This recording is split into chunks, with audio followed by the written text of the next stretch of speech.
Pixar is the cornerstone of modern animation, bringing us stories to tug on our heartstrings and characters we carry in our heart, in our whole heart, not just the strings on that one. Their first major feature-length release, Toy Story, inspired a CGI revolution. It made us all rethink the level of empathy we were giving inanimate objects, and introduced us to Pizza Planet, still my dream pizza arcade situation. What a spaceport!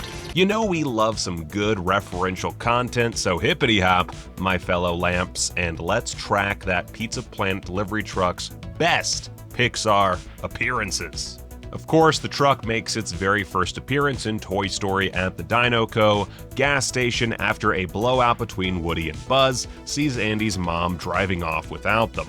The arcade and the truck are important to the plot of the first film as it whisks Buzz and Woody back towards Andy, all because Woody uses its now immediately recognizable spaceship head to convince Buzz it can take them to Star Command. Now you're sure this space freighter will return to its port of origin once it jettisons its food supply? Uh-huh. In Toy Story 2, the gang hops into a Pizza Planet truck in an attempt to get to Woody at the airport before he's lost forever. And in the third film, Lotso, Chuckles, and Big Baby hitch a ride in the rain on the bumper of a Pizza Planet truck, shown in a flashback telling the story of their abandonment. In Toy Story 4, many fans thought the beloved truck had been left out, but no! Just very sneaky. It shows up, but this time as a tattoo on the leg of a carnival worker who nearly steps on Buzz. A Bug's Life was our first glance at Pizza Planet outside the confines of Woody's story, fitting as this was Pixar's second film after Toy Story's huge success. As the camera pans up on a collapsed tent, we see a mobile home with a Pizza Planet delivery truck parked nearby. It stays parked as day turns to night and the fireflies come out, so this was clearly the home of one of Pizza Planet's fine employees. As confirmed by former Pixar director Lee Unkrich many times, I'm taking no lip from you Incredibles conspiracy theorists. I don't care how large your numbers. There's definitely no appearance in The Incredibles, but we are vindicated in The Incredibles 2. We see it parked down an alley as Elastigirl fights Screenslaver. Now this Yum-based ship of dreams also gets its park on outside of a frat party in Monsters University, a college student scoring some extra cash on weekends, or a delivery driver lured into a game of Pong. You decide. Yeah, it's in Monsters, Inc. as well, parked outside of a familiar trailer home. It has to be the same home from A Bug's Life. I hope that fellow got something cool for his 3-year work anniversary. Start your engines, but not your pizza ones, the sentient nightmare ones. The truck makes an appearance in Cars as one of the personified automobiles outside of the Los Angeles International Speedway. Now it seems they either retired or are just a fan with VIP passes because come Cars 2, you can spot the truck as a spectator at Radiator Springs Grand Prix. In Cars 3, it has turned to a life of danger. The Derby. A cry for help? That's not for me to say. The beloved Finding Nemo has a visually challenged cameo from the vehicle when Byronic, Moorish idol Gil gives the rundown of his escape plan. We're given a POV of how the plan would go off clean. Through the stretchy blur of the plastic baggies, we spot the iconic pizza transporter zoom along the road right before the plop into the ocean.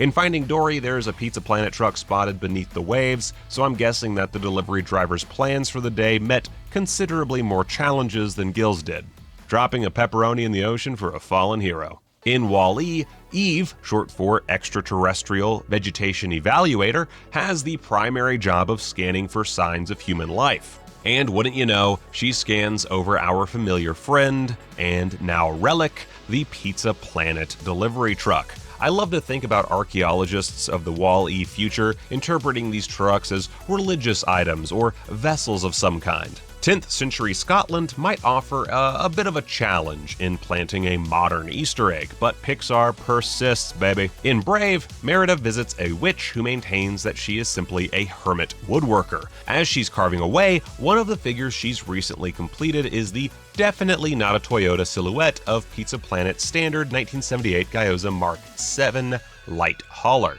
Coco doesn't waste time with the required vroom vroom reference. Less than 5 minutes into the film, Miguel opens his window to look out and the prodigal pizza truck returns. It speeds by rather fast. We gotta get them some caution children playing signs, by the way. But true connoisseurs of that finest of carbo load shuttling conveyance will have no trouble at all identifying it. Onward premiered in 2020 and became the first of Disney Pixar's experimental dual box office and streaming numbers pandemic children.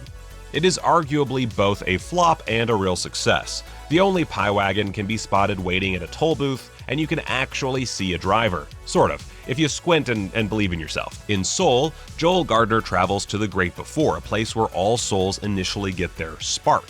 When Wayward Soul 22 is showing Joel around, they pass through the Hall of Everything, and it's got, well, everything, including the truck that stole our heart in Toy Story, the film that gave Pixar its, spark.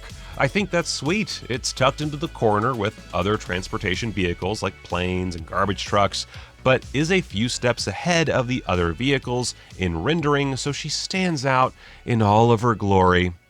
Isn't she just Yar? Some of us, definitely not me, I'm very stoic and cool, are still getting in a few cries over Luca.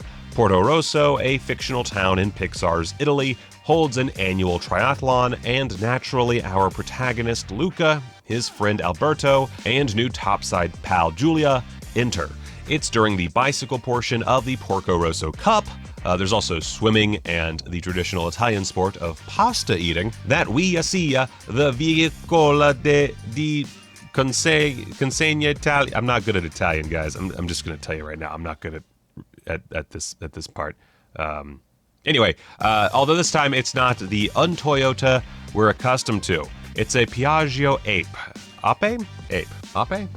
A peculiar three-wheeled vehicle that's a cousin of the ever-recognizable Vespa. Hey, stop looking. She's too beautiful for you. Definitely one of the more challenging appearances to spot, but perhaps a sweet nod to the three friends challenging the local bully. Or something. Speaking of appearances difficult to spot, we wouldn't blame you for missing these nods even upon repeated viewings. Here are the extra hidden trucks bound to get you some double tickets at the arcade. In Ratatouille, a Pizza Planet delivery truck can just be seen crossing a bridge in the background as Remy is fleeing from Skinner. Can you still tap pause to make a scene go real slow on streaming services? In Up, it can be seen from above, approaching a stoplight, though you might have been distracted by the shadow of Mr. Fredrickson's floating home. And then there's a great big airship to distract you, the famed Spirit of Adventure, but you got another shot at catching it parked in the Fenton's Creamery parking lot. Inside Out has some tricky red herrings. Many of the cars filling in shots of San Francisco vaguely resemble the truck, but without having the Pizza Planet rocket ship. The first appearance is easy to miss. It's inside one of the memory balls that fall to the ground while Joy is running after Bing Bong. Later, one of the memory balls Bing Bong picks up from the box has the truck within it. And finally, the Good Dinosaur's incorporation of the famed Easter egg is truly unhinged. About a minute into the film, one of the shapes in the floating cluster of asteroids is, you guessed it, the Pizza Planet delivery truck. I hope Pizza Planet can't be used as any kind of mind control trigger because you'd all be in you'd all be in big trouble, wouldn't you? We here at ScreenRant would never do that, and per our lawyers have never done it in the past. Anyway. Rod.